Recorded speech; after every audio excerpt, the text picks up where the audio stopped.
Todos nós queremos conhecer com clareza a respeito dos assuntos relacionados ao mundo e à nossa vida. Descobertas nas Profecias. Nesta série de grande sucesso apresentada pelo pastor Mark Finley, orador mundial do programa Está Escrito, suas dúvidas serão esclarecidas dentro da certeza que só a Bíblia traz. Profecias bíblicas, fenômenos da nova era, Apocalipse, são alguns dos 26 temas bíblicos fundamentais em 13 fitas de vídeo. Descobertas nas Profecias, uma linda coleção que você não pode perder. Faça o seu pedido pelo telefone 021 567 3336.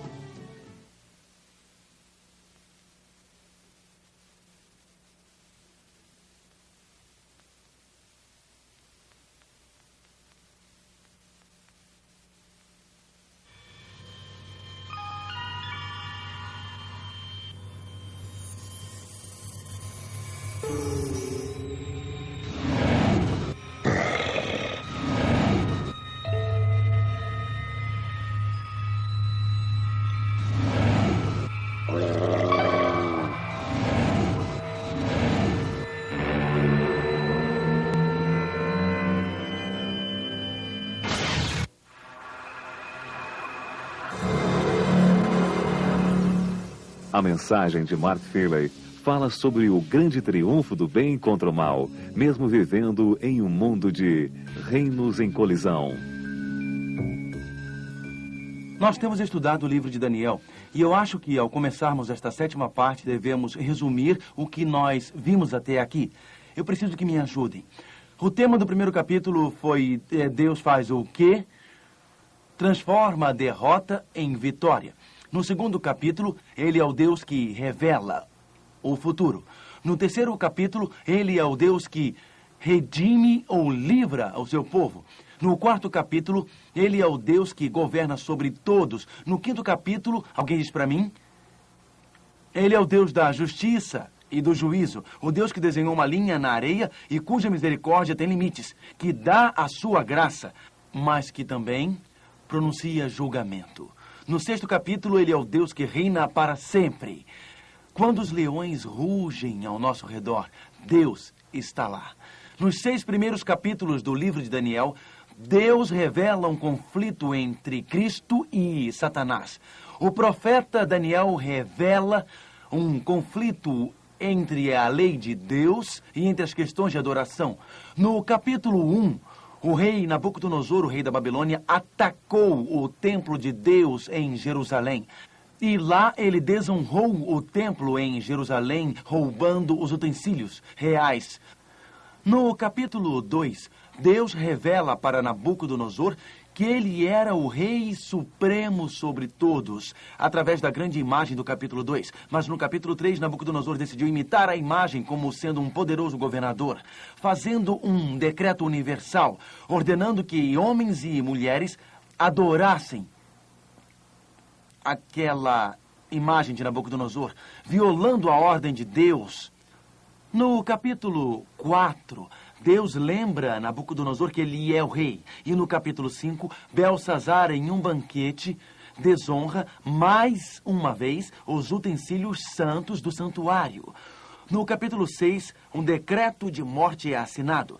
E o ponto principal é adoração e obediência. Preste atenção agora. Nos 6 primeiros capítulos de Daniel, existe um conflito de medo. E nos próximos 6 capítulos de Daniel, ocorre uma ofensiva batalha. Os temas nos primeiros 6 capítulos de Daniel eram a obediência, a lei de Deus, a adoração. Quando lemos o capítulo 7 do livro de Daniel, acontece uma transição. Nos primeiros 6 capítulos, o rei literal da Babilônia, Nabucodonosor, ataca o templo literal de Jerusalém e tenta forçar ou coagir a adoração. Nos últimos 6 capítulos, Daniel tem 12 capítulos, os 6 primeiros são históricos e os últimos são proféticos. Nos últimos 6 capítulos, surge um novo poder. O assunto dos últimos capítulos não é sobre o templo terrestre, mas o assunto dos 6 últimos capítulos é sobre o próprio céu. Não sobre o templo terrestre, mas sobre o templo celestial. Um poder político-religioso surge no capítulo 7, como veremos agora.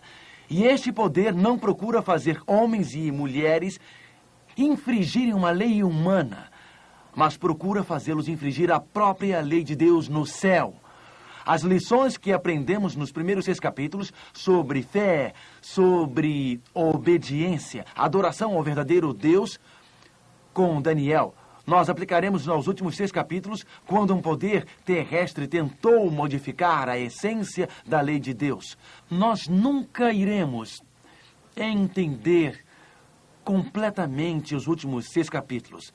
Se primeiro nós não entendermos alguns detalhes sobre os 2 santuários bíblicos.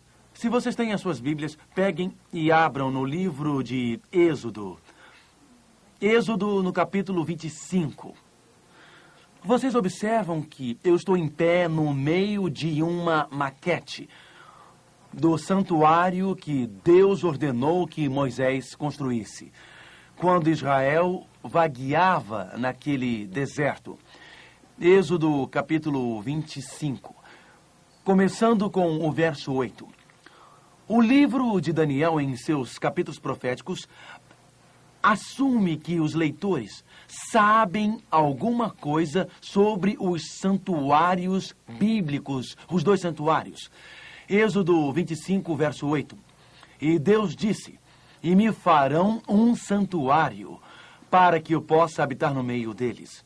Verso 9. Segundo tudo que eu te mostrar para modelo do tabernáculo, e para modelo de todos os seus móveis, assim mesmo fareis. Vamos pular para o verso 40. Vê, pois, que tudo faças segundo o modelo que te foi mostrado no monte. Deus levou Moisés até o cume do Monte Sinai. E lá, no Monte Sinai, Deus revelou para Moisés as medidas para o santuário terrestre. O santuário terrestre era dividido em 2 partes: o pátio e, em seguida, a tenda. E aqui, neste modelo em miniatura, colocamos estas cordas como os limites do santuário.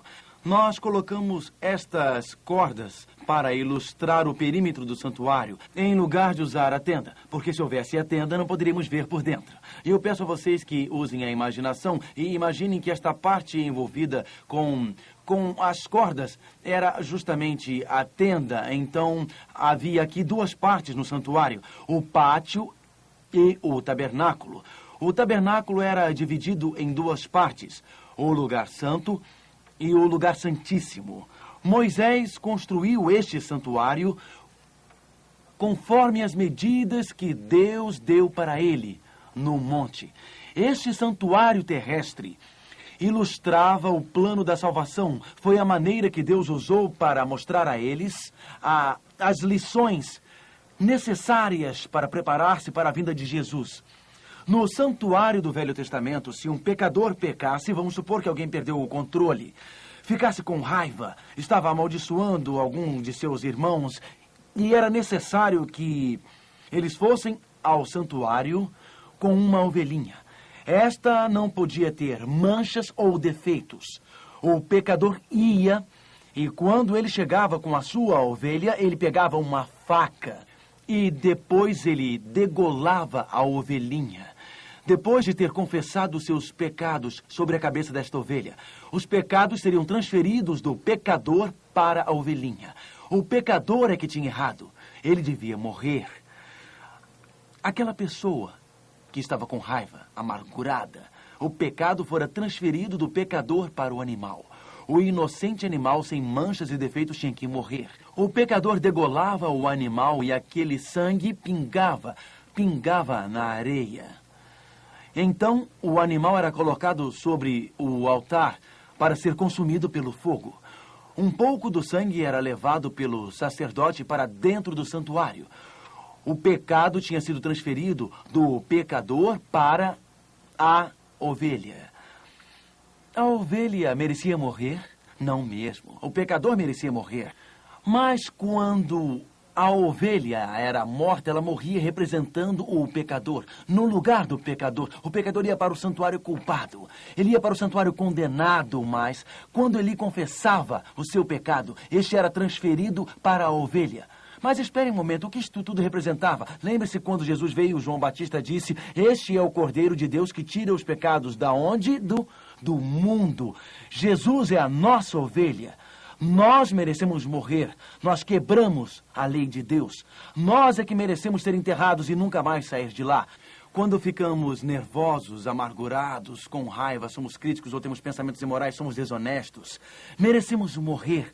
Mas Deus, Ele mesmo, tomou sobre si mesmo, no simbolismo da ovelha, nossos pecados. A ovelha representava Cristo. A ovelha não salva a ninguém, e nem o sangue da ovelha, o sangue de Cristo salva. Então o sumo sacerdote, depois do sacerdote lavar as mãos, levava o sangue para dentro do santuário, passando pela mesa dos pães, da proposição. E cada pão representava Cristo, que é o nosso pão da vida, que nos nutre. O candelabro representava Cristo, que é a luz da vida que ilumina nossas vidas. Passando com o sangue pelo santuário, o altar de incensos representava a fragrância de Cristo.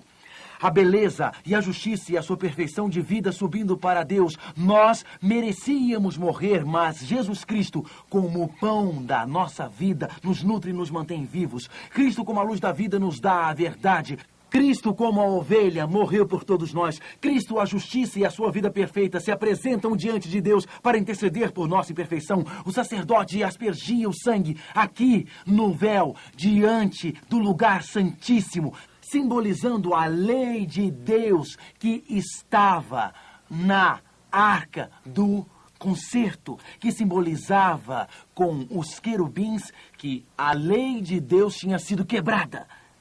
E agora, o pecador tinha sido perdoado por ter quebrado a lei de Deus.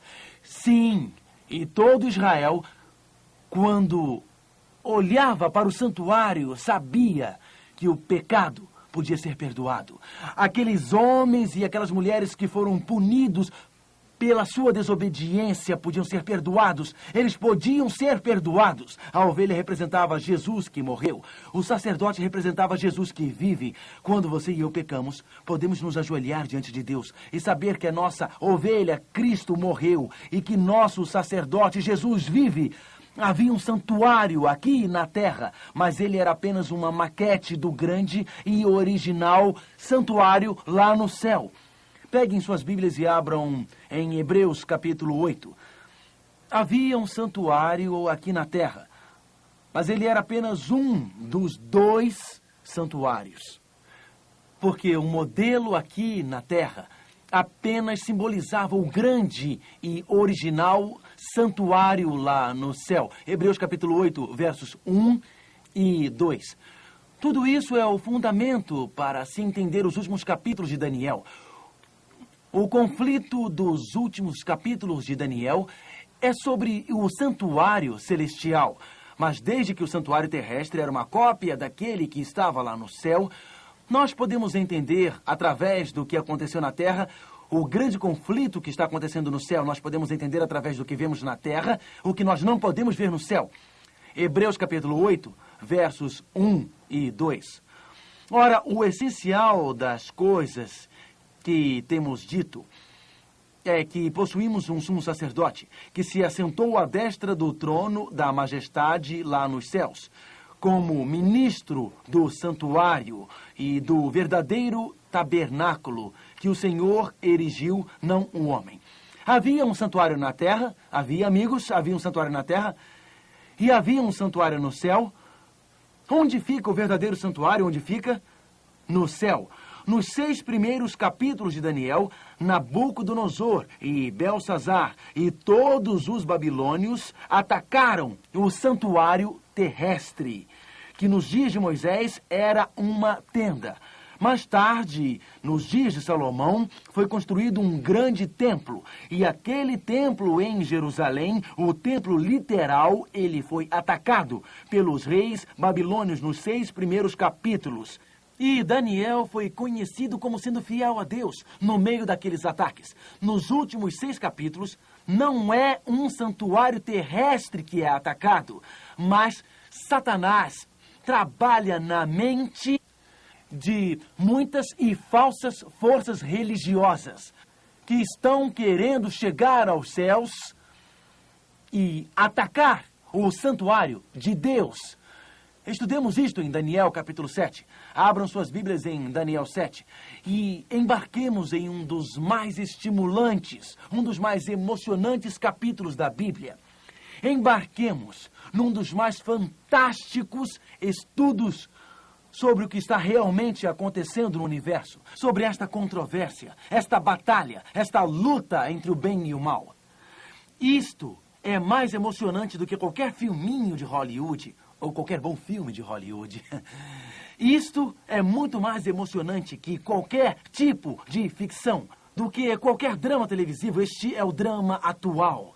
Este é o conflito entre Deus e Satanás no universo. Envolve a sala do trono, envolve o tabernáculo de Deus no céu. Daniel, capítulo 7, introduz o tema. Daniel, a esta altura, deveria ter mais ou menos 62 anos de idade. Foi a sua primeira visão. Ele interpretou visões anteriormente, mas foi a sua primeira visão. Com uma experiência espiritual profunda. A experiência espiritual de Daniel se tornou mais e mais rica com os anos. Alguns dizem que quando alguém se converte, possui uma grande exuberância. A experiência de Daniel com Deus ficou mais rica e não diminuiu com o passar do tempo. Daniel 7, verso 1. No primeiro ano de Belsazar, rei de Babilônia, teve Daniel um sonho e visões ante seus olhos quando estava no seu leito. Escreveu logo o sonho e relatou a suma de todas as coisas. Falou Daniel e disse: Eu estava olhando durante a minha visão de noite, e eis que os 4 ventos do céu agitavam o grande mar. 4 animais grandes, diferentes um dos outros, subiam do mar. O primeiro era como um leão e tinha asas de águia. Enquanto olhava, foram-lhe arrancadas as asas. Foi levantado da terra e posto em 2 pés como um homem, e lhe foi dada a mente de homem. Continuei olhando, e eis que o segundo animal, semelhante a um urso, o qual se levantou sobre um dos seus lados, na boca, entre os dentes, trazia 3 costelas, e lhe diziam: Levanta-te, devora muita carne. Depois disto, continuei olhando, e eis que outro, semelhante a um leopardo, e tinha nas costas 4 asas de ave. Tinha também este animal 4 cabeças, e foi-lhe dado domínio. Depois disto, eu continuava olhando nas visões da noite, e eis aqui o 4º animal, terrível, espantoso e sobremodo forte, o qual tinha grandes dentes de ferro. Ele devorava e fazia em pedaços, e pisava aos pés o que sobejava. Era diferente de todos os animais que apareceram antes dele, e tinha 10 chifres. Daniel olhou e viu aquele mar agitado. E naquele mar agitado, simbolizado por bestas, Daniel viu reinos em colisão. O que estes símbolos proféticos representam? Algumas vezes, quando estudamos a Bíblia, entender estes símbolos parece um pouco complicado. Daniel olhou e viu 4 bestas surgirem uma atrás da outra. Um leão, um urso, um leopardo e um dragão. Ele os viu surgirem no meio do mar agitado.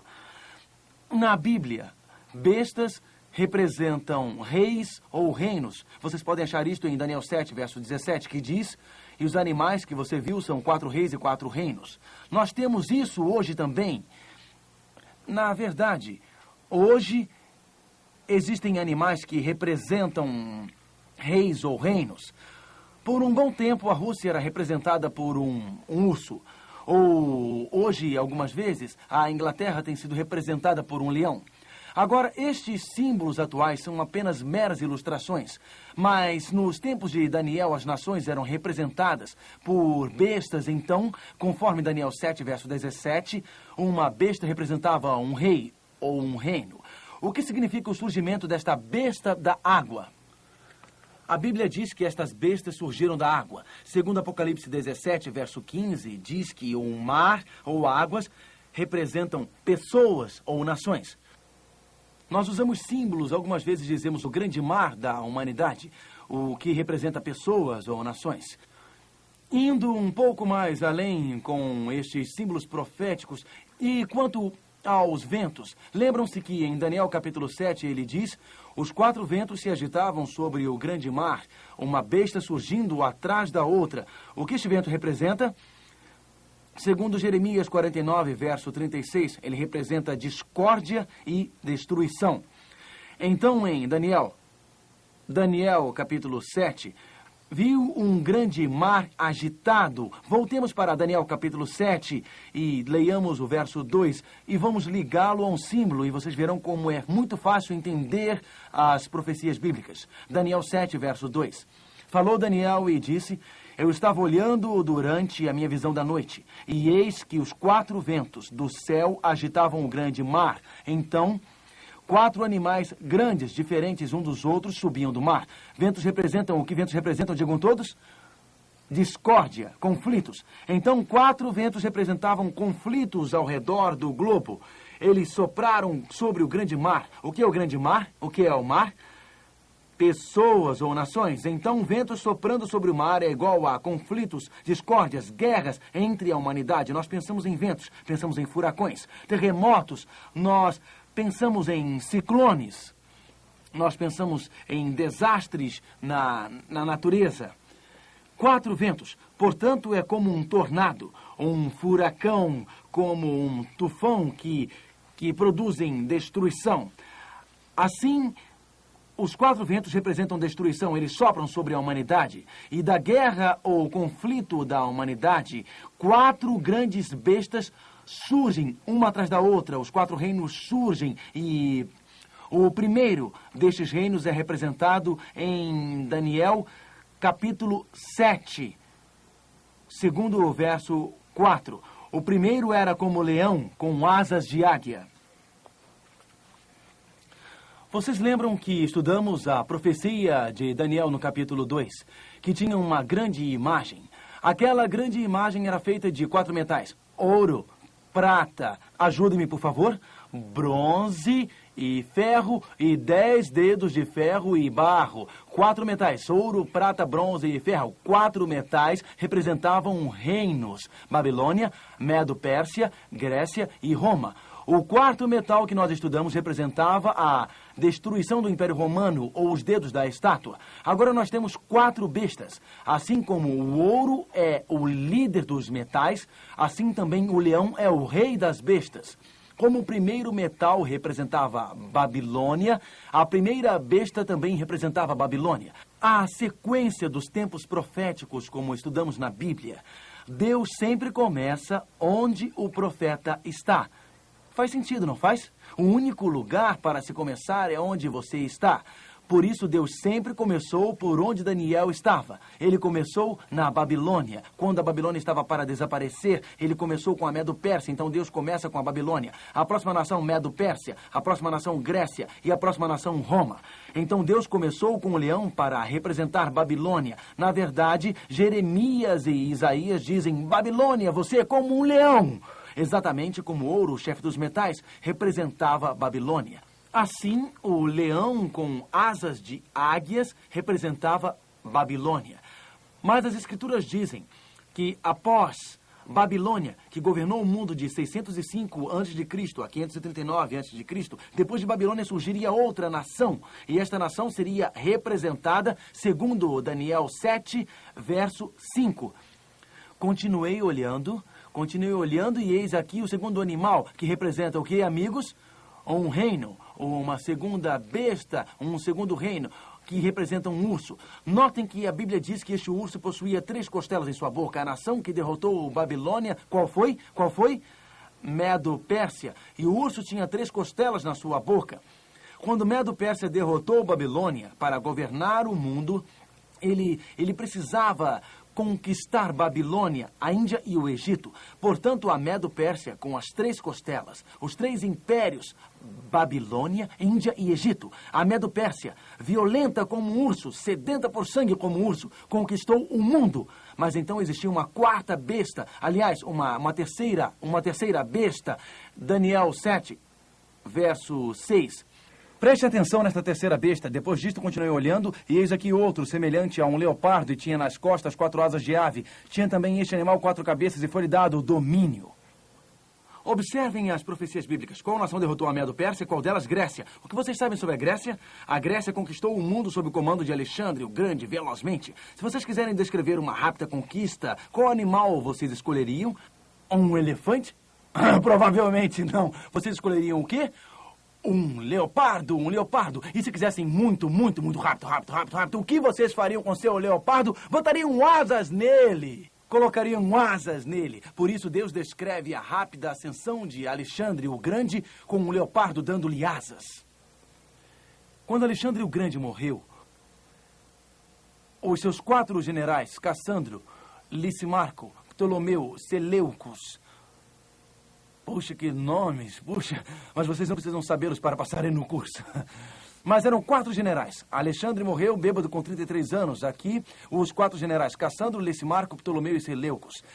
Eles disseram, por que instituir um novo governador? Vamos dividir o império. Então Ptolomeu ficou com o Egito e o resto do império foi dividido em 4 partes. O que Deus fez, a profecia não adivinha. Ela sabe. Deus descreveu Alexandre o Grande como um rápido conquistador do Império Grego, como um leopardo. Por ter sido rapidíssimo, ele colocou 4 asas nele, porque Deus sabia que Alexandre morreria cedo. Ele colocou 4 cabeças no leopardo, indicando que o Império Grego seria dividido por 4 generais. Mas continuemos. Havia a Babilônia, Medo-Pérsia, havia a Grécia, havia Roma. Para que entendêssemos bem o conflito entre o bem e o mal... E para que entendêssemos os últimos dias, Deus passou rapidamente por estas bestas porque Ele quer concentrar-se na intensa batalha. A batalha entre o bem e o mal. A batalha pela sua mente e a minha. Aquela batalha sobre a verdade. Aquela batalha sobre a justiça. Aquela batalha sobre a lei de Deus que ocorre hoje. Esta porção histórica é só para preparar-nos para os últimos conflitos terrestres. Então lemos Daniel capítulo 7 e verso 7. Depois disto, eu continuava olhando nas visões da noite e eis aqui o 4º animal, terrível, espantoso e sobremodo forte, o qual tinha grandes dentes de ferro. Ele devorava e fazia em pedaços e pisava aos pés o que sobejava. Era diferente de todos os animais que apareceram antes dele. Tinha 10 chifres. Agora preste atenção. Esta besta surge. Esta 4ª besta surge. E a 4ª besta tem 10 chifres. Agora lembrem-se. Qual foi a nação que derrotou a Grécia? Qual foi? Roma. E o Império Romano foi dividido quando caiu em quantas partes? Em 10. Observem o paralelismo. Na imagem de Daniel temos a cabeça de ouro, os braços e o peito de prata, os quadris de bronze e as pernas de ferro. Na imagem de Daniel temos 4 metais. Na descrição de Daniel, capítulo 7, temos 4 o quê? Bestas. Algumas vezes as pessoas se perguntam por que metais em Daniel 2 e por que bestas em Daniel, capítulo 7. Por este motivo. Com os metais, Deus queria destacar que cada império na terra era temporário. O ouro era temporário, a prata temporária, o bronze era temporário, o ferro era temporário, os pés de barro e ferro foram temporários. Ele queria mostrar a debilidade deste reino contra o seu, queria reinar para sempre na pedra que destruiu a imagem. Em Daniel capítulo 7, Deus não está focalizando a duração de reinos, mas está focalizando uma guerra. Por isso ele usa estas bestas selvagens. Um leão selvagem, usa um urso selvagem, um leopardo selvagem e um dragão selvagem como uma besta. Estas bestas violentas atacam Deus, atacam seu reino. Mas o reino de Deus reina eternamente. Assim como haviam 4 metais, haviam 4 bestas. Assim como o 4º metal possuía 10 dedos, a 4ª besta, a besta com dentes de ferro, possuía 10 chifres.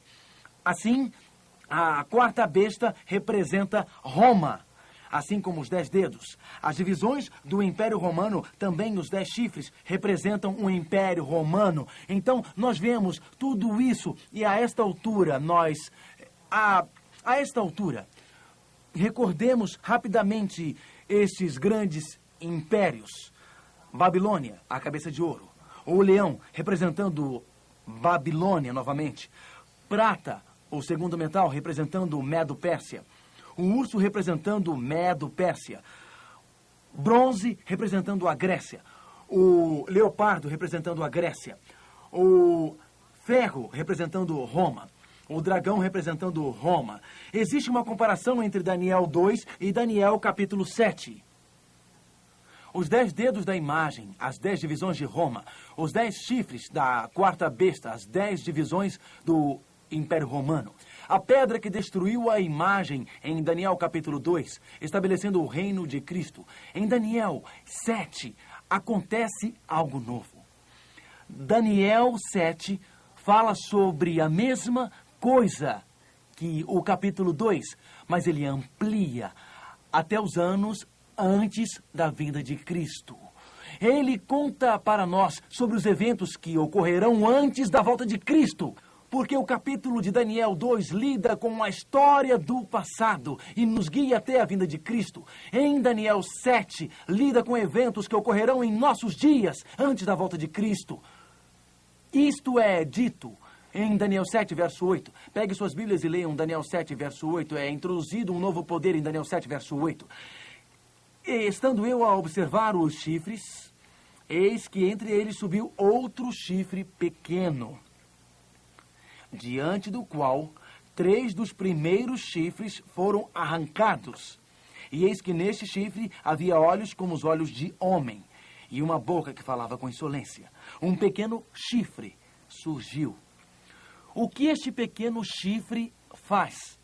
Versos 24 e 25. Os 10 chifres correspondem a 10 reis que se levantarão daquele mesmo reino. Os 10 chifres surgem de qual reino, pessoal? Qual é o reino, gente? Qual é o reino? Qual? Roma. Então, os 10 chifres são as 10 divisões de Roma. Mas, verso 24, depois dele se levantará outro, o qual será diferente dos primeiros. Não importa o que seja. Este chifre, ele não é igual aos outros. Os outros 10 chifres são políticos. E ele diz, verso 25, e abaterá a 3 reis e proferirá palavras contra o Altíssimo, magoará os santos do Altíssimo e cuidará em mudar os tempos e a lei. Mas depois se assentará ao tribunal para lhe tirar o domínio. Nos últimos dias da nossa história, um poder chamado de pequeno chifre surgiria. Ela modificaria não as leis humanas, mas a lei de nosso Deus. Recordemos as grandes eras históricas.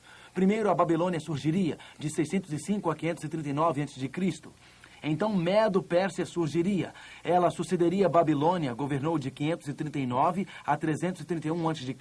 Então, a Grécia viria a seguir, de 331 a 168 a.C. A história tem seguido esta profecia como um mapa. Deus falou sobre Babilônia. Deus nomeou a Medo-Pérsia. Deus mencionou Ciro, o rei Medo-Persa. Deus descreveu a Grécia e falou sobre Alexandre, o grande governador da Grécia. Deus mencionou os 4 generais da Grécia. Grécia cairia, Roma governaria de 168 a.C. a 351 d.C. E daí o império seria dividido de 351 d.C. a 476, as 10 divisões do Império Romano. E sob a proteção deste pequeno chifre, aconteceria uma traição à verdade. Aconteceria um abandono dos princípios da palavra de Deus. E durante o que nós chamamos de Idade Média, a Idade das Trevas, uma grande igreja baseada na apostasia surgiria e governou de 578 a 1798 d.C., como sabemos. A verdade foi cancelada. E daí, com o entendimento desta era, a verdade renasce antes da vinda de Cristo, no julgamento final de Deus, como veremos em Daniel 7. Homens e mulheres seriam atraídos para a verdade de Deus um pouco antes da vinda do reino de Cristo. Esta é a mais emocionante profecia de toda a Bíblia. Mas conforme estudamos esta profecia neste momento, vejamos o que o apóstolo Paulo disse no livro de Atos. Peguem as suas Bíblias e abram em Atos. Atos capítulo 16. E leiamos algumas coisas que o apóstolo Paulo disse, que nos ajudarão a formar uma perspectiva. Alguma coisa que o apóstolo Paulo disse que nos ajudará a ter um melhor e mais claro entendimento desta profecia. Aqui, o apóstolo Paulo está falando no livro de Atos. Por favor, peguem suas Bíblias e abram no livro de Atos. Nós começaremos com as palavras do apóstolo Paulo, no capítulo 16, Atos Atos 16, versos 30 e 31. Depois, trazendo-os para fora, disse: Senhores, que devo fazer para que seja salvo? Responderam-lhe: Crê no Senhor Jesus e serás salvo, tu e a tua casa. O apóstolo Paulo indicou o Evangelho, que homens e mulheres seriam salvos por Jesus Cristo, não pelas tradições da igreja, não por algum sistema religioso e sistema terrestre. Mas Daniel profetizou que um poder surgiria nos primeiros séculos, que desviaria homens e mulheres da verdade, que levaria homens e mulheres a abandonarem a Cristo, que iria instituir o seu próprio sistema na terra. Haveria uma apostasia cristã que levaria ao abandono da simples verdade de que Jesus morreu, da verdade que Cristo perdoa, que Cristo é a nossa luz, que Cristo é o nosso sumo sacerdote no santuário.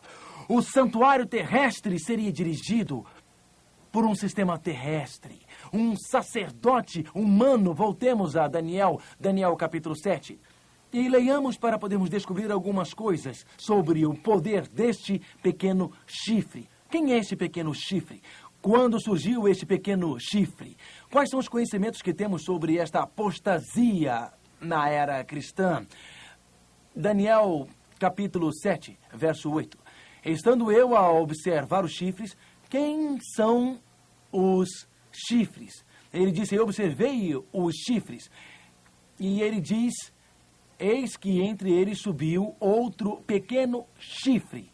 Então, entre estes chifres, surge um pequeno chifre. A Bíblia diz, no verso 24, os 10 chifres correspondem a 10 reis que se levantarão daquele mesmo reino. Então, as 10 divisões de Roma. E depois deles se levantará outro, o qual será diferente dos primeiros. Agora, espere um momento. Se este pequeno chifre está surgindo entre os 10 chifres, e isto significa que ele tem que surgir entre a divisão do Império Romano. Estão entendendo? Se os 10 chifres representam as 10 divisões de Roma, se este pequeno chifre está surgindo entre os 10, ele tem que surgir onde? Em algum lugar no velho Império Romano ou na Europa. Se ele está surgindo depois dos 10 chifres, porque a Bíblia diz que ele surgiu depois deles, ele tem que surgir em algum lugar depois da derrota do Império Romano. Então seria Babilônia, depois Medo-Pérsia, depois Grécia e Roma. Então Roma seria dividida. E depois da divisão de Roma, na Europa, depois de 476 depois de Cristo, um pequeno e forte chifre surgiria. Ele destruiria 3 chifres, isto é, 3 divisões da divisão de Roma seriam destruídas, porque não aceitariam os ensinamentos deste poder. Diz que ele tem olhos como os olhos de homem. Eu imagino qual é o significado disto. Este poder tem olhos como olhos de homem. Agora, na Bíblia, algumas vezes um profeta é chamado por outro nome. Alguém sabe o outro nome do profeta? Vidente. Por que um profeta é chamado de vidente? Porque o profeta não vê com os seus próprios olhos, mas com os olhos de quem ele vê? Com os olhos de Deus. Então, esta força possuía olhos de Deus ou olhos de homem? Olhos de homem. Olhos na Bíblia frequentemente representam sabedoria ou entendimento. Continue marcando Daniel capítulo 7 e passemos para Efésios capítulo 1. Olhos na Bíblia representam sabedoria ou entendimento. Portanto, nos primeiros séculos, um poder surgiria na Europa. Um poder surgiria em Roma.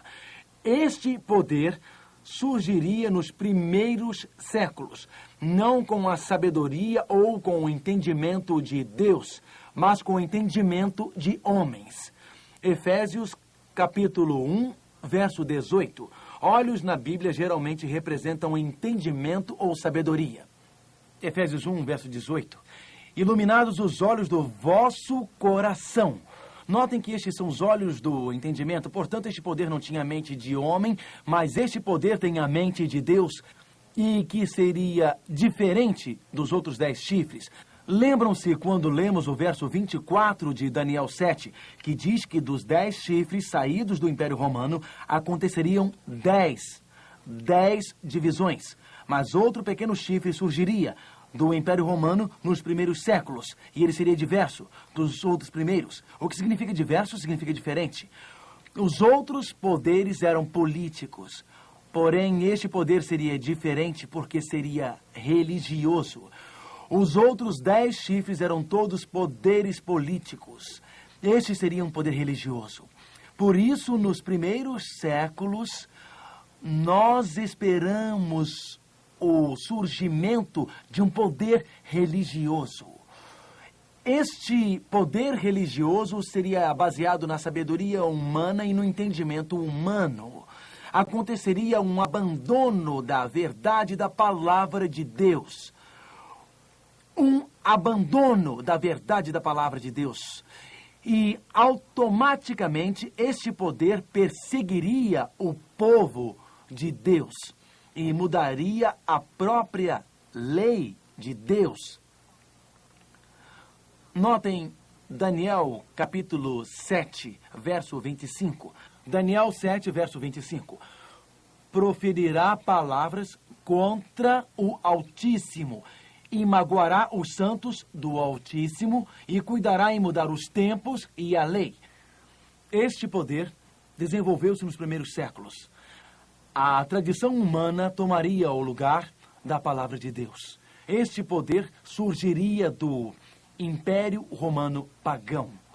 Este poder seria diferente dos outros poderes anteriores, seria diferente da Babilônia, diferente da Medo-Pérsia, diferente da Grécia, diferente de Roma, diferente das 10 divisões. Seria um poder político religioso. Seguindo o verso 25, 3 coisas proferirá a palavra contra o Altíssimo.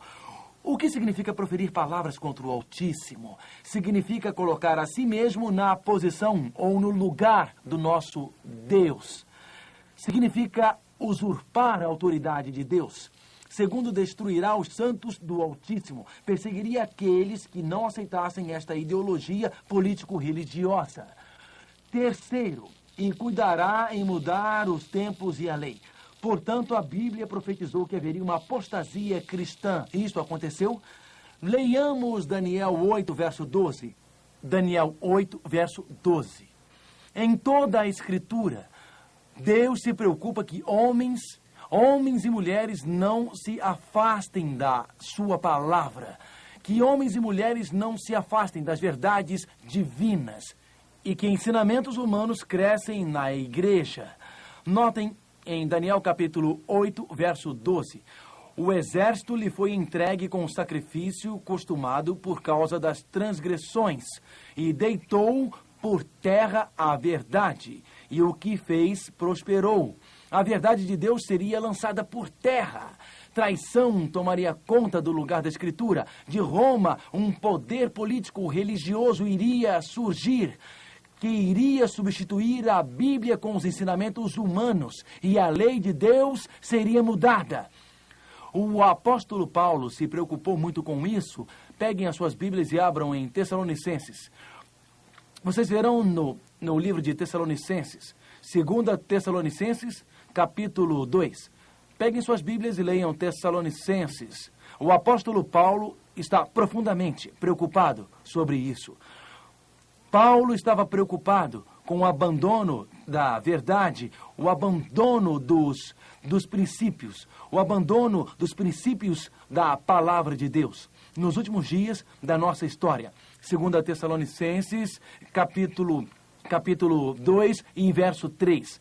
2 Tessalonicenses, capítulo 2, verso 3. 2 Tessalonicenses 2, verso 3.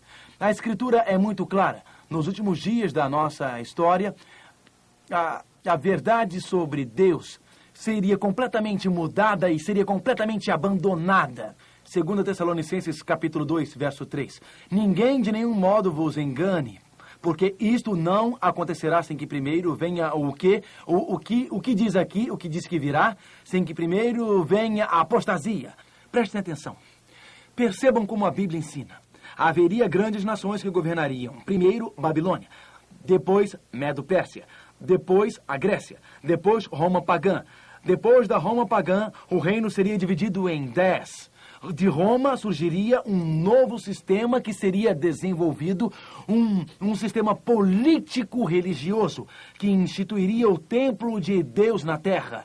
Sacrifícios terrestres e sacerdotes terrestres. E conforme este sistema cresceria e a tradição tomaria o lugar da Escritura.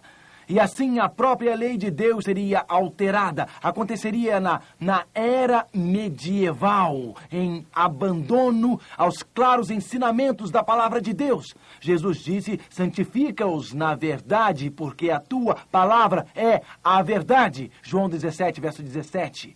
Pedro disse em Atos 5, verso 29, antes importa obedecer a Deus do que aos homens. Em Marcos 7, verso 7, Jesus disse, e em vão me adoram ensinando doutrinas que são preceitos de homens.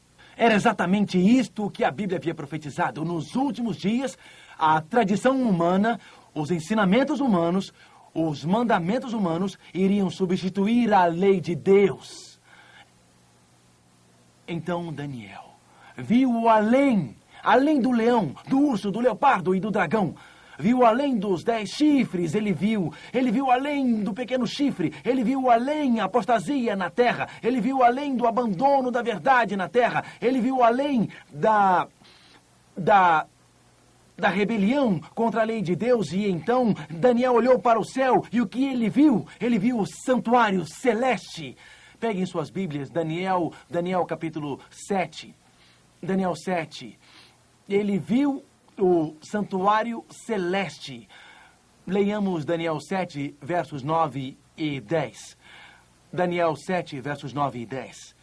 Continuei olhando até que foram postos uns tronos, e o ancião de dias se assentou. Sua veste era branca como a neve, e os cabelos da cabeça como a pura lã. O seu trono era chamas de fogo, cujas rodas eram de fogo ardente. Um rio de fogo manava e saía de diante dele. Milhares de milhares o serviam, e miríade de miríade estavam diante dele. Assentou-se o tribunal e se abriram os livros. Daniel disse, eu vi a terra e olhei para os céus. Eu olhei para os céus e eu vi Deus, o ancião de dias, sentado no seu trono. E lá o julgamento começou. E o chamado foi para que homens e mulheres de todos os lugares voltassem a obedecer à lei, que obedecessem à palavra de Deus. Um pouco antes da vinda de Cristo, haverá um último chamado nesta terra. Um chamado de retorno para a Bíblia. Um chamado para a verdade. Um chamado para a obediência. Um chamado para a adoração e harmonia com a verdadeira lei de Deus. Algumas vezes as pessoas perguntam, qual a diferença que existe em seguir ou não seguir a Deus? A diferença é a lei de Deus ou a lei dos homens. A diferença é a tradição dos homens ou a real palavra de Deus. Há algum tempo atrás, eu ouvi uma história que me parece ilustrar muito bem isso. João tinha crescido em uma fazenda. E ele sempre soube que ele seria um fazendeiro. E conforme ele crescia, ele dizia, eu não tenho dúvidas, eu serei um fazendeiro. Mas ele quis uma educação melhor do que o seu pai teve. Naturalmente, seu pai era um fazendeiro bem-sucedido. Mas seu pai nunca foi à escola. Ele plantava milho, mas João dizia, seria melhor do que meu pai, então foi para a escola, foi estudar agronomia. Ele sabia testar o solo, conhecia as condições das sementes, conhecia os fertilizantes certos a serem usados, mas tinha um problema, nunca teve dinheiro para comprar uma fazenda. Ele voltou para a fazenda de seu pai e seu pai disse, eu vou me aposentar. E quando isso acontecer, eu quero que você saiba que depois da minha aposentadoria eu quero lhe dar a minha fazenda.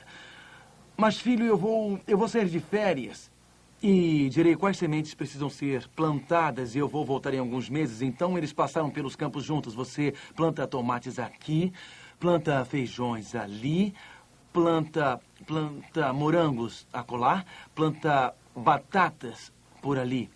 João anotou tudo cuidadosamente e disse, pai, eu farei exatamente como o senhor me disse.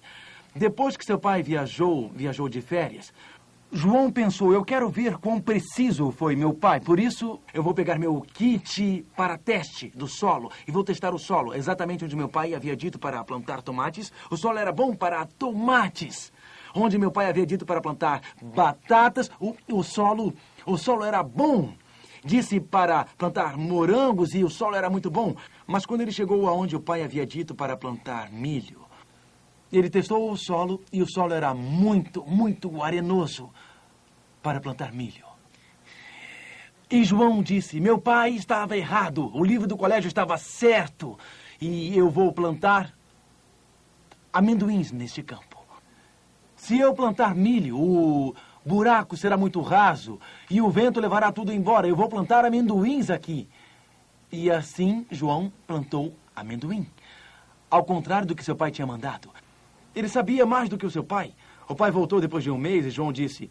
Ele disse, pai, deixe-me mostrar-lhe a fazenda. Pai, deixe-me mostrar a fazenda. E João levou seu pai para os campos. Ele levou para ver os tomates, os feijões, os morangos que estavam crescendo. E os amendoins também. E o pai perguntou, onde está o milho? Onde está o milho, filho? Pai, eu sei que o senhor gostaria que eu fosse um bom fazendeiro, então eu tomei a minha própria decisão e resolvi plantar amendoins nesta área aqui. E o pai disse, João, você não seguiu tudo o que eu disse. Não seguiu tudo o que eu disse. Porque, na verdade, você fez o que você quis fazer em cada um dos campos. Então eu resolvi que eu não posso deixar a fazenda para um filho de cabeça tão dura que quer fazer o que ele quer. Deus nos deu instruções nos 10 mandamentos.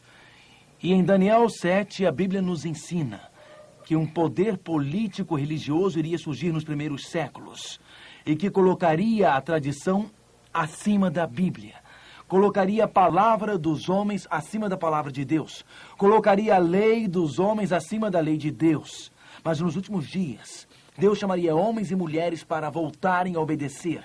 E o problema não é uma fazenda, mas a vida eterna. O assunto é o reino celeste. Você já tomou a decisão no seu coração? Você já decidiu em sua vida? Já fez a decisão de seguir a Deus e não a homens? Já tomou a decisão de ser obediente à lei de Deus e não à lei dos homens? Vamos orar. Nós gostaríamos de dizer, Senhor, eu quero tomar uma decisão no meu coração hoje de fazer o que Deus mandar. Seguir a lei de Deus e não os ensinamentos dos homens. Eu quero tomar uma decisão hoje que no conflito entre o bem e o mal, com a lei de Deus no santuário celeste, que os homens tentaram modificar. Ó, Senhor, eu quero tomar a decisão de ser leal a Ti. Se você quer tomar a decisão de ser leal a Deus, levante a sua mão agora. Ó, Pai nosso, Tu vês as nossas mãos e vês os nossos corações. Estamos vivendo nos últimos dias, quando o Teu chamado é feito para toda a raça humana. E nós queremos ser leais e fiéis a Ti, hoje e sempre. Amém.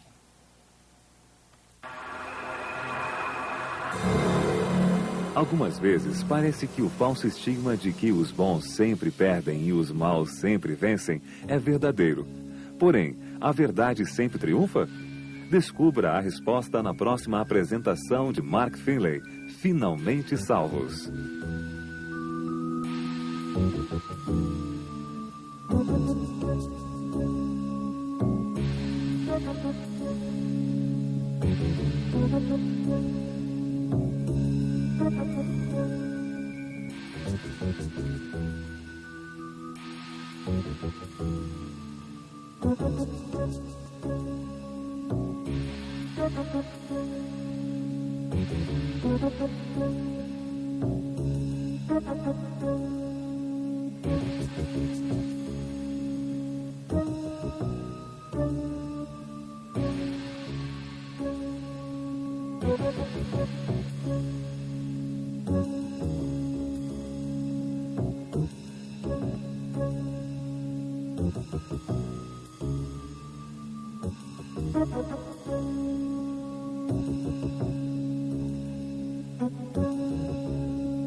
Ao nos aproximarmos do fim deste século, milhões de pessoas estão sendo tomadas pela ansiedade e medo de saber o que trará o terceiro milênio. As profecias do Apocalipse revelam um futuro surpreendente. Mostram que não precisamos ter receio quanto ao que está por vir.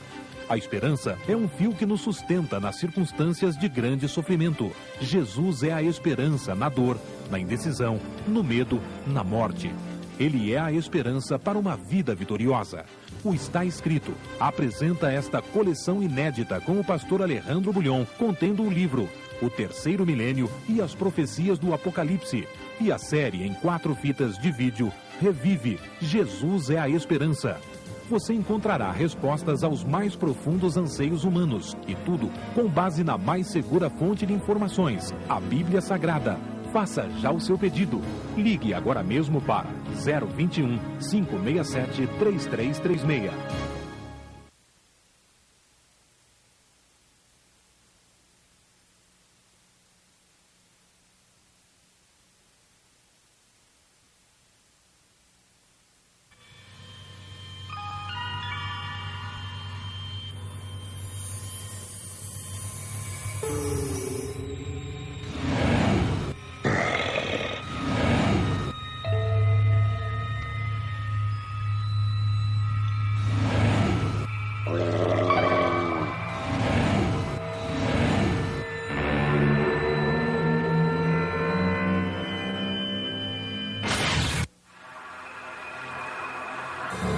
Homens maus são valorizados. Homens bons são desvalorizados. A verdade sempre triunfa? Descubra a resposta para isto na apresentação do pastor Mark Feeley. Finalmente salvos. Nós temos estudado o livro de Daniel e nós estamos no 8º capítulo do livro de Daniel. Em Daniel, capítulo 7, vimos que um forte pequeno chifre iria surgir. Um poder político-religioso que sairia do Império Romano. E este poder iria mudar a palavra de Deus pela tradição, a lei de Deus pela lei dos homens, os ensinamentos divinos por ensinamentos humanos. E finalmente modificaria a própria lei do grande Deus. Mas chegando ao final do capítulo 7 de Daniel, abram suas Bíblias apenas por alguns minutos no capítulo 7 de Daniel.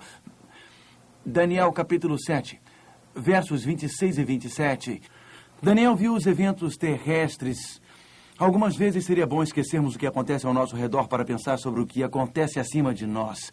Seria bom esquecer os problemas, provações, dificuldades e tristezas da terra e olharmos através da fé para o trono de Deus. Daniel, capítulo 7, versos 26 e 27. Mas depois se assentará o tribunal para lhe tirar o domínio, para o destruir e o consumir até o fim. O reino e o domínio e a majestade dos reinos debaixo de todo o céu serão dados ao povo dos santos do Altíssimo. O seu reino será reino eterno, e todos os domínios o servirão e lhe obedecerão. Daniel 7 termina como uma pulsação de alegria e harmonia batendo através do universo.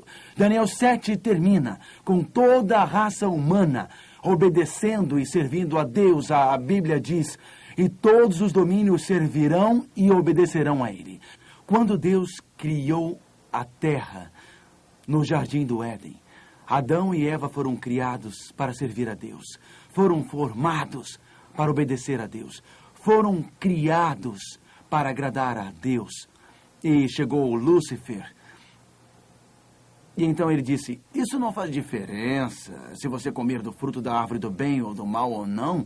Que diferença uma árvore pode fazer?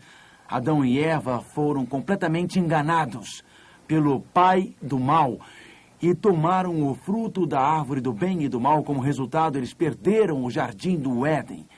Eles tornaram-se rebeldes. O nosso planeta é rebelde. Nosso mundo é um mundo de destruição. Adão e Eva pecaram e abriram as portas para sofrimentos, morte, desastres, angústia e tristezas, desgraças para esse mundo. Jesus veio. E Jesus veio para revelar que homens e mulheres, vivendo neste mundo com todas as tentações de Satanás, ainda poderiam ser leais e obedientes a Deus. Na verdade, Em João capítulo 8, verso 29. Por favor, peguem suas Bíblias e abram João capítulo 8, verso 29. Em João 8, 29, encontramos o lema da vida de Jesus. Em um mundo desobediente, Cristo foi obediente. Em um mundo rebelde, Cristo foi leal. E no conflito entre o bem e o mal, isto seria dito por Jesus em João 8, 29, a essência da vida de Cristo. E aquele que me enviou está comigo e não me deixou só, porque eu faço sempre o que lhe agrada. Jesus colocou em seu coração que ele queria honrar seu Pai. Em Daniel capítulo 7 nos diz que um dia o universo inteiro irá adorar a Deus novamente e será obediente a Ele. Em Daniel capítulo 8, o conflito intensifica-se.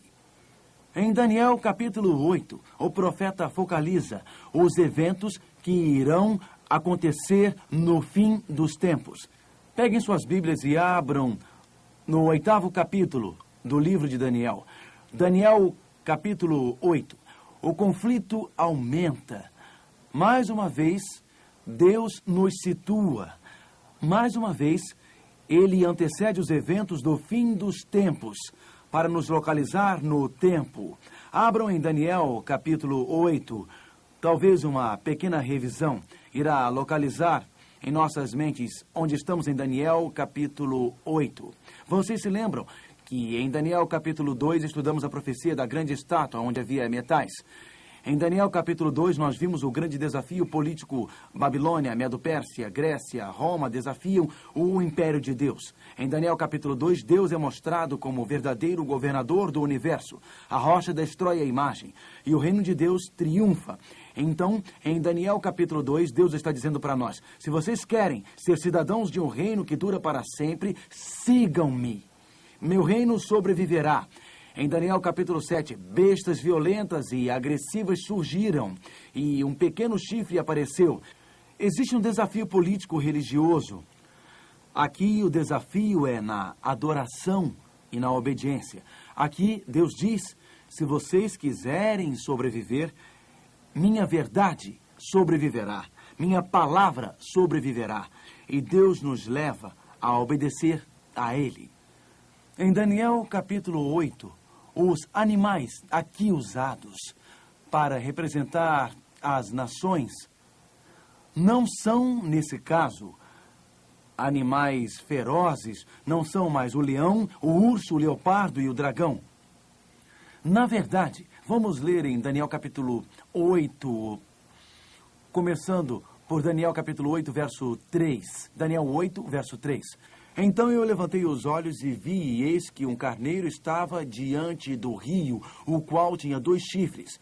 E os 2 chifres eram altos, mas um mais alto do que o outro, e o mais alto subiu por último. Vi que o carneiro dava marradas para o ocidente, para o norte e para o sul, e nenhum dos animais lhe podia resistir. Agora, verso 4. Estando eu observando, eis que um bode vinha do ocidente sobre toda a terra, mas, sem tocar no chão, este bode tinha um chifre notável entre os olhos.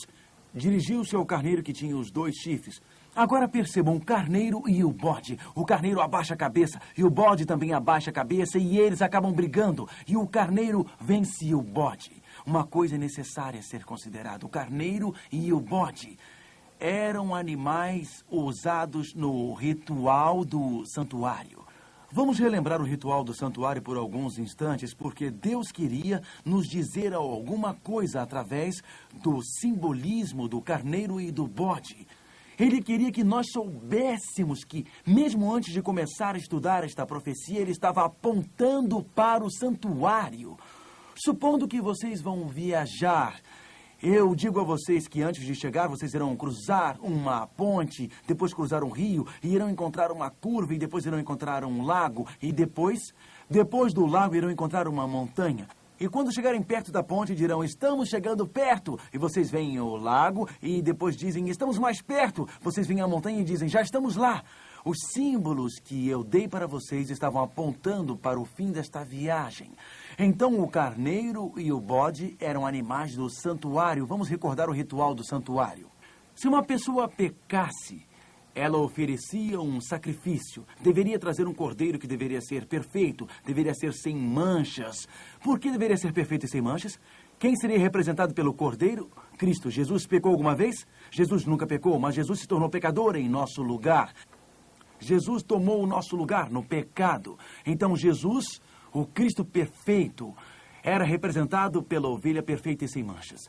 Nós não podemos vir até o santuário sem um sacrifício. O santuário nos leva para o lugar santíssimo, onde entre as asas dos anjos se manifesta a glória da presença de Deus. Nós não podemos nos aproximar de Deus sem termos a nossa oferta. Somos pecadores, nos rebelamos contra Deus, por isso vimos com os nossos sacrifícios. Nós oferecemos sacrifícios, porque foram os nossos pecados que levaram Cristo à cruz. Nós viemos como culpados, como condenados, mas oferecemos os nossos sacrifícios. Saímos do santuário cantando, a angústia dos nossos pecados sai dos nossos ombros. Se você veio a essa reunião com culpa, ou medo, ou condenação, na sua mente, imagine o seu Cristo, o seu Cordeiro, morrendo na cruz. Imagine seus braços abertos por você, o seu sangue escorrendo das suas mãos e da sua fronte. E na sua imaginação, mesmo que você esteja sentado aqui, diga ao Senhor, perdoe-me. A Bíblia diz que se confessarmos os nossos pecados, Ele é fiel e justo para nos perdoar. O peso da culpa pode sair dos seus ombros exatamente agora. Ele é o Cordeiro que foi morto por você. Seu sangue jorrou por você. Nós nos aproximamos dele. Nos aproximamos de Deus através de Cristo, mas o sacerdote pega o sangue e ele entra no santuário. E ao entrar no santuário com o sangue do animal, ele esparge este sangue bem na cortina. O sacerdote representa o pecador, portanto, na minha imaginação, eu me lembro, quando eu peco, quando eu me irrito, quando eu fico nervoso, quando eu sou impaciente, quando eu sou desonesto, eu me lembro de Cristo na cruz morrendo por mim. Ele é o meu cordeiro expiatório. Daí eu me lembro de Cristo subindo aos céus e diante da lei que eu quebrei, ele levanta seus braços e abre suas mãos machucadas. Ele é o meu sumo sacerdote. Eu preciso de um cordeiro que morreu e eu preciso de um sacerdote que vive. Jesus representa você diante do trono de Deus. Seu coração está quebrantado, você está muito angustiado. A nossa dor chega a Jesus. Ele recebe todas as nossas dores, desilusões, nossos sofrimentos. Nós temos um representante no santuário celeste. Nós temos esse representante. A Bíblia diz, ele vive para interceder por nós. E a Bíblia diz, prostremo-nos diante do trono da graça, onde nós achamos ajuda na hora da necessidade. Algumas vezes já passou por necessidades? Se tem algum problema na vida, vá a Cristo e Ele é o seu sacerdote no santuário. Mas sigamos. Uma vez ao ano acontecia a festa especial, a festa da purificação do santuário. Nós vamos estudar mais sobre isso. O cordeiro e o bode eram animais usados para um sacrifício especial feito no último dia da festa da purificação do templo, no dia do julgamento. Por que Deus mudou o simbolismo usado anteriormente das 4 bestas ferozes para 2, o cordeiro e o bode, para representar 2 nações que ele já havia representado antes? Por esse motivo, quando você começa a ler o capítulo 8, Deus quer que você perceba que quando ele usa o cordeiro e o bode é porque ele está apontando para o fim dos tempos, para o juízo final, para a purificação do templo. Peguem suas Bíblias e abram em Daniel capítulo 8. Deus está nos localizando. Deus está dizendo, eu estou lhes dando alguns sinais para mostrar para onde vocês estão indo. Então, Daniel capítulo 8, versos 3 e 4, lemos sobre o cordeiro e o bode, mas quem representavam o cordeiro e o bode? Naturalmente, uma besta representa um reino e Deus usou estes 2 animais para nos mostrar o santuário.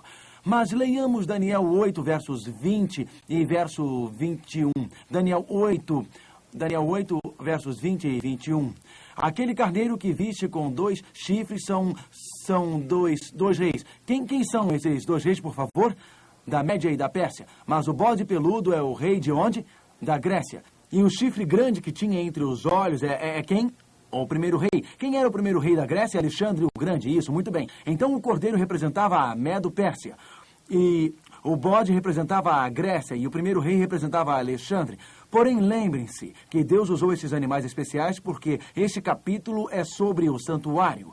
E é sobre o fim dos tempos no santuário. E estes animais simbólicos sempre entram no santuário no fim dos tempos, mas eles representam a Medo e a Pérsia, e eles representam a Medo-Pérsia e a Grécia. Os animais do santuário mostram que Deus não irá falar sobre um desafio político, mas ele irá falar sobre um desafio religioso. Nós vimos em Daniel 2, Satanás atacando a autoridade de Deus. Então, em Daniel 7, nós vimos Satanás atacar o reino de Deus. Mas em Daniel 8, temos Satanás atacando a verdade de Deus no fim dos tempos. Daniel capítulo 7 nos conduz para dentro do capítulo 8. O cordeiro e o bode são animais do santuário. Destes dois animais, o cordeiro possuía 2 chifres. Por que será que o cordeiro possuía 2 chifres? Porque qual nação derrotou a Babilônia? Medo-Pérsia. E a Bíblia diz... Vejamos como a Bíblia é clara sobre isso. Eu não quero que vocês percam essa passagem. Vejamos como a Bíblia é específica. Nem sempre as profecias são tão específicas. Daniel 8, verso 3. Então levantei os olhos e vi, e eis que um carneiro estava diante do rio, o qual tinha 2 chifres. O cordeiro é a Medo-Pérsia. E os 2 chifres eram altos, um mais alto do que o outro. E o mais alto subiu por último. Temos 2 chifres. Um maior... E o maior surgiu por último, Medo-Pérsia. E a Pérsia, o maior, dominou sobre Medo, surgiu por último, exatamente, os persas, que eram mais fortes do que os medos. E estes persas surgiram depois, como foi profetizado. Vejamos a clareza do próximo verso, verso 4. Vi que o carneiro dava amarradas para o ocidente, para o norte e para o sul. Então, a Grécia pressiona para o ocidente, para o norte e para o sul.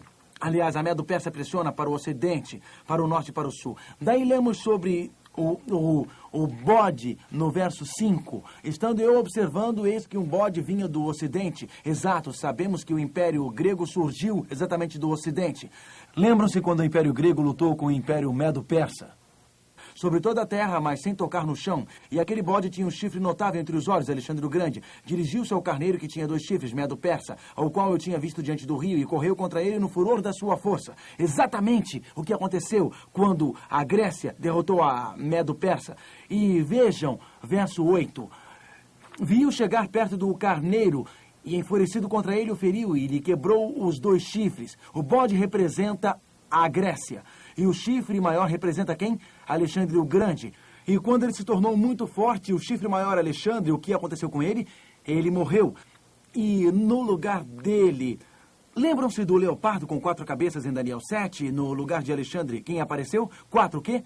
Vocês são bons estudantes, 4 generais que tomaram conta do império. Notem o que diz a última parte do verso 8, a última parte. E em seu lugar saíram 4 chifres notáveis para os 4 ventos do céu. Assim como o leopardo, em Daniel 7, representa a Grécia, assim como as asas do leopardo representam uma conquista rápida, assim como as 4 cabeças do leopardo representam os 4 generais do reino de Alexandre, Cassandro, Ptolomeu, Licímaco, Silenco, também o bode que corre tão rápido e não toca o chão representa Alexandre o Grande. E os 4 chifres representam os 4 generais. Quando o grande chifre foi destruído, notem que um destes chifres, vejam, uma destas 4 divisões da Grécia tornou-se automaticamente a líder do império. Um deles fez isto. E então, um destes chifres, isto é, um dos chifres era um pequeno chifre. Nós lemos sobre um pequeno chifre. Nós lemos sobre um pequeno chifre em Daniel capítulo 7, lemos sobre isso. Um pequeno chifre que surgiu após Roma, e agora lemos novamente que uma das divisões da Grécia, de uma divisão na região do ocidente europeu, surgiu um pequeno chifre, Roma pagã. Vejam como é interessante. Verso 9. De um dos chifres saiu um chifre pequeno e se tornou muito forte para o sul, para o oriente e para a terra gloriosa. Portanto, a Roma pagã começou a crescer para o sul. E então Roma pagã, o governo de Roma, abre caminho para um poder político religioso em Roma. E o que acontece no verso 9 é um crescimento horizontal. O Império Romano está se espalhando pela Europa. Mas o verso 10 diz: engrandeceu-se até o exército do céu. Este não é um poder político, mas um poder religioso que toca ao céu. E alguns do exército e das estrelas lançou por terra e os pisou. Vamos ao verso 11. Sim, engrandeceu-se até o príncipe do exército. Quem é o príncipe do exército? Quem é ele? Jesus Cristo. Então, este poder engrandeceu-se até o príncipe do exército. Mantenha em Daniel 8. Vamos sair um pouco de Daniel 8. Mantenha o dedo aí e vamos a 2 Tessalonicenses. Ele se engrandeceu até o príncipe dos exércitos. Lembram-se o que nós lemos no capítulo 7 de Daniel? Nós lemos no capítulo 7 de Daniel, nós lemos que haveria um distanciamento da verdade. Gostaria que pegassem suas Bíblias e abrissem 2 Tessalonicenses e olhassem no capítulo 2, versos 3 e 4. Acabamos de ler em Daniel que este poder político-religioso que surgiu em Daniel 7 iria engrandecer-se ao príncipe do exército, iria engrandecer-se a si mesmo. Agora vejamos 2 Tessalonicenses, capítulo 2, versos 3 e 4. Vamos ler aqui nesta passagem. Ninguém de nenhum modo vos engane, porque isto não acontecerá sem que primeiro venha a apostasia, e seja revelado o homem da iniquidade, o filho da perdição. Sabe o significado da palavra perdição? Significa que ele é um traidor. Ele traiu a verdade, ele estabeleceu as suas próprias palavras como sendo a verdade. Agora, verso 4. O qual se opõe e se levanta contra tudo que se chama Deus, ou objeto de culto, a ponto de assentar-se no santuário de Deus, ostentando-se como se fosse o próprio Deus.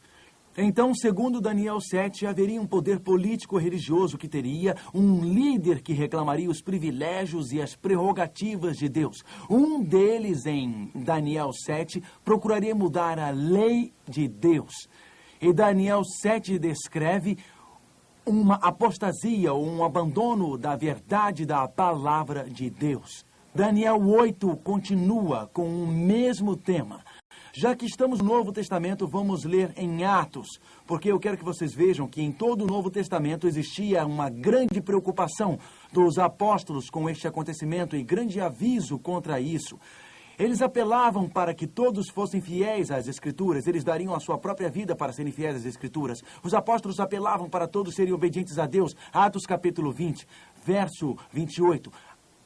Atos capítulo 20, verso 28. Leremos Atos, capítulo 20, verso 28. Atendei por vós. É o apóstolo Paulo falando, e por todo o rebanho sobre o qual o Espírito Santo vos constituiu bispos para pastoreardes a igreja de Deus, a qual ele comprou com o seu próprio sangue. Vamos agora ao verso 29. Eu sei que depois da minha partida entre vós penetrarão lobos vorazes que não pouparão o rebanho. Então Paulo diz, depois que eu morrer, haverá uma grande perseguição. E é que dentre vós mesmos, ele está falando para os discípulos, para os líderes religiosos, e que dentre vós mesmos se levantarão homens falando coisas pervertidas. O que significam coisas perversas? Qual é o significado da palavra perversa? Qual é mentira ou falsidade? Para arrastar os discípulos atrás deles. Portanto, vigiai, lembrando-vos, o apóstolo Paulo disse exatamente a mesma coisa que Daniel disse no começo do cristianismo. Líderes religiosos surgirão, eles poderão ser verdadeiros líderes religiosos, eles poderão converter os pagãos, mas eles aceitarão ideias pagãs no cristianismo. Formas pagãs de adoração dentro do cristianismo. Haverá um abandono da Bíblia. Por isso Paulo diz, lembrem-se, voltem para a Bíblia, voltem para a palavra de Deus, voltem para a verdade de Deus, voltem a obedecer a Deus. Sim, Daniel capítulo 8 focaliza estes últimos dias. O cordeiro, Medo, Pérsia. O bode, Grécia. os 4 chifres, os 4 generais de Alexandre o Grande, o pequeno chifre que cresce e se torna extremamente importante, Roma pagã. Ele cresceu geograficamente através de toda a Europa. Este pequeno chifre destruiu o exército celeste, lançou a verdade por terra e ele ataca a verdade de Deus, ele ataca o povo de Deus.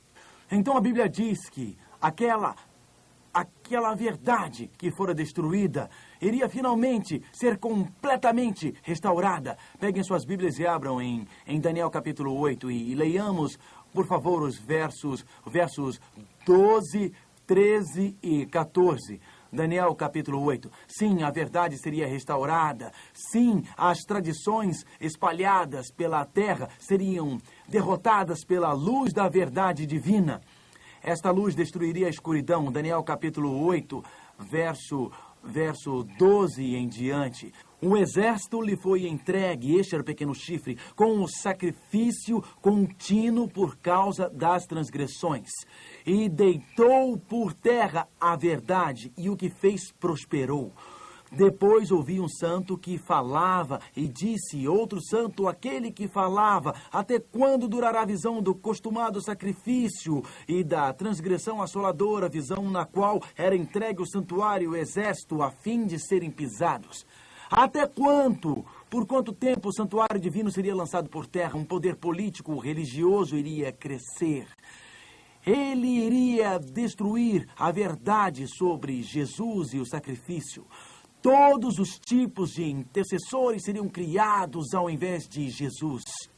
Todos os tipos de penitências seriam criadas ao invés de Jesus. Ao invés de Jesus, a ovelha sacrificada, ao invés da graça de Deus, a verdade sobre o santuário, o sangue de Cristo no Cordeiro seriam lançados por terra. A verdade sobre Jesus, o único intermediário entre Deus e os homens, seria lançada por terra. A verdade sobre Jesus, o nosso sumo sacerdote, sendo o único sacerdote que poderia perdoar os nossos pecados, seria lançada por terra. A verdade sobre a lei divina, que mostra o caminho para homens e mulheres para retornarem a obedecer a Deus, seria lançada por terra pelas tradições humanas. Em Daniel 8 e verso 13, vemos 2 santos no céu. 2 santos no céu. Frequentemente na Bíblia, santo significa crente na terra, ou algumas vezes a palavra santo, quando referindo-se ao céu, significa seres angelicais.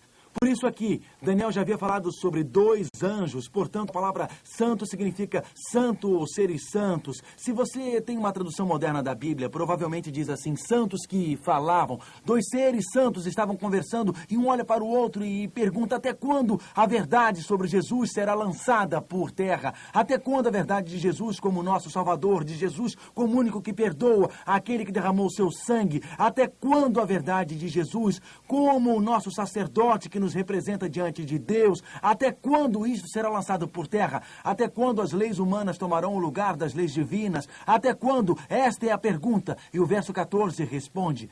Ele me disse, verso 14, até 2.300 tardes e manhãs, e o santuário será purificado.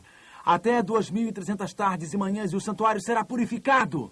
A verdade divina será levada para toda a terra, revelando que Jesus é o Cordeiro, que Jesus é o sacerdote, que Jesus é o caminho para a obediência da sua lei. No final deste período de 2.300 dias, os erros seriam purificados. No juízo final de Deus na terra, a luz celeste brilharia sobre toda a terra, sobre os seres humanos antes do fim do tempo. E eles saberiam tudo sobre Jesus, o Cordeiro sacrificado, saberiam que Jesus é o sacerdote, saberiam que Jesus é o único que perdoa, saberiam de sua misericórdia e de seu poder, saberiam sobre sua obediência e sobre a lei de Deus. Percebem que no fim do tempo tudo é sobre Jesus? Mas, e sobre esses 2.300 dias, eu estou meio confuso aqui, porque a Bíblia diz até 2.300 tardes e manhãs e o santuário será purificado. Portanto, existem 3 coisas. Existe um período de tempo, 2.300 dias. Existe um lugar, o santuário, e existe um evento, a purificação deste santuário. Mas se contarmos 2.300 dias dos dias de Daniel, quantos anos seriam? Se são dias literais, 2.300 dias, quantos dias temos em um ano?